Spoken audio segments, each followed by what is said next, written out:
unindo corações.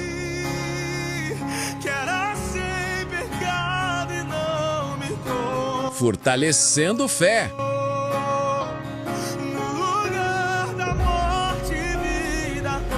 Programa Conexão Cristã, palavra, oração e louvor ao vivo, conectando você ao coração de Deus.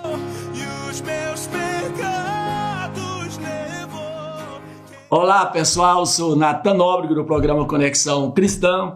Estamos aqui com a nossa irmã Maria Mamute, que ela vai abordar agora, neste momento, os desafios enfrentados quando a escola identifica possíveis transtornos ou atraso no desenvolvimento de crianças e adolescentes. Agora imagina, se o pai chega na escola procurando lá no terceiro, procurando pelo seu filho, o filho já está no 4º ano. Se essa criança ela vem sofrendo, passando por alguma dificuldade, quer dizer, é terrível para a criança. Porque eu acredito que pode acontecer do professor ou qualquer profissional procurar os pais. Acontece dos pais chegar ao ponto de dizer assim, não, eu não acredito que meu filho está nessa situação. Ou talvez quando os pais são orientados para que procure um especialista, procure um médico, procure um especialista na área, porque aquela criança está com atraso e o professor percebeu isso daí, e é uma questão clínica. Acontece isso daí dos pais chegar ao ponto de criar essa resistência? Sim, essa resistência ela existe e ela é comum do ser humano. Porque toda vez que o ser humano se depara com algo novo ou com algo que ele desconhece, o primeiro sentimento que ele tem é o medo do enfrentamento daquilo. Então, quando um professor diz assim para a família, olha, eu percebi que essa criança, ela está com um comportamento diferente, né? E ela está precisando de uma ajuda. Será que não é interessante você ver um médico, um psicólogo, um psicopedagogo? Muitos pais, eles vêm com aquele sentimento, mas o meu filho tem problema? Mas tantas crianças na sala, ele está dizendo que meu filho tem problema? Não quer aceitar, o pai não quer aceitar muitas vezes. Normalmente sim. E às vezes não é nenhuma afronta contra o professor. É reconhecer que realmente aquela criança precisa de um acolhimento diferente, né?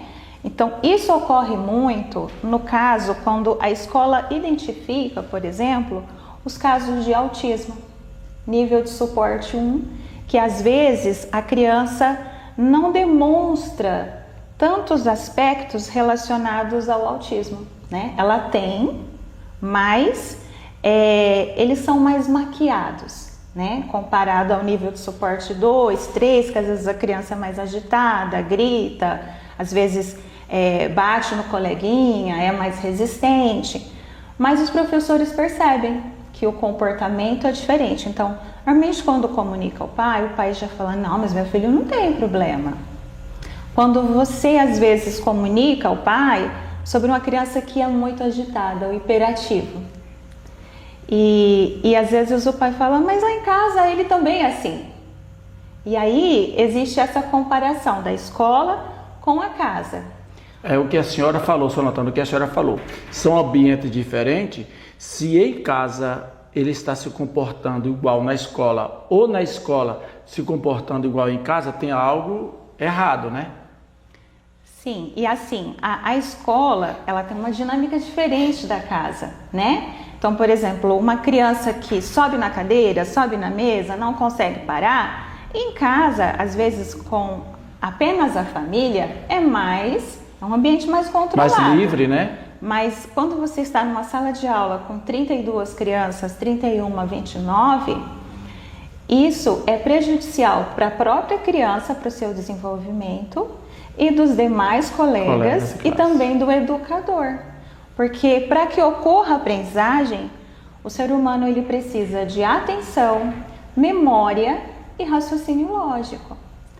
Então, quando o profissional fala com a família, quer seja o professor ou o psicopedagogo ou outro profissional que acompanha, não é com a intenção de discriminar a criança, é justamente com a intenção de identificar um problema que não é um problema apenas para ele, é para a própria criança.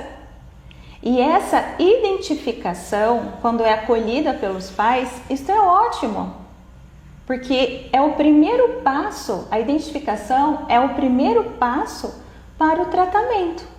Quer seja, se for necessário, um tratamento médico, como um tratamento psicopedagógico, um tratamento terapêutico.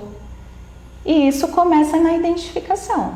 Não pode ter a negação da família.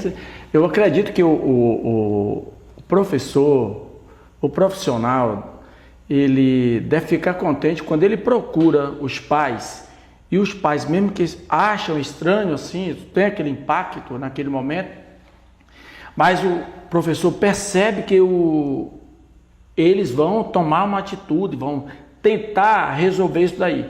Mas quando os pais, vocês chegam, o professor passa isso para os pais e vocês percebem que os pais, na linguagem popular, não deram nem bola para aquela situação. Aí vocês persistem, vocês começam a perceber que pode ser pior a situação, porque eles não estão, não acredito que meu filho não tem problema, que, igual a senhora falou, talvez isso aí é do ser humano mesmo, não querer aceitar que aquela criança está passando por uma dificuldade, e o professor percebeu isso daí. Vocês não desistem? Não, porque não tem como o professor desistir. Hoje, quando olhamos para a educação, basta ver as pesquisas, você pode ver a quantidade de educadores que estão buscando tratamento até terapêutico, né? Para poder lidar com toda essa demanda da sala de aula. E quando eu digo que o professor não desiste, eu já passei por algumas situações assim e tenho colegas também. O professor leva a situação para a família. Aquela família nega a abordagem de identificação. Aquela criança precisa ser alfabetizada, não precisa? Sim. Porém, ela vai tentar ser alfabetizada, mas neste momento apenas com a ajuda do professor. Quando ela poderia ter o auxílio de um psicólogo, o auxílio de um psicopedagogo, o auxílio de um médico, se realmente for uma criança que tenha hiperatividade, TDAH, ou se realmente for uma criança que precisa de um tratamento mais específico, se existir uma questão de autismo ali, se é uma criança que precisa do fono, né, para fazer um tratamento de fala. Não tem o fono, não tem o psicólogo, né, não tem o médico, mas quem está ali? O professor. Então, esse professor, ele não vai desistir. Ele vai tentar fazer tudo o que está ao alcance para que essa criança se desenvolva. Porém, isso que poderia ser compartilhado, né, de forma multidisciplinar, vai sobrecarregar o professor. E esse é o motivo de hoje nós termos tantos educadores doentes na sala de aula.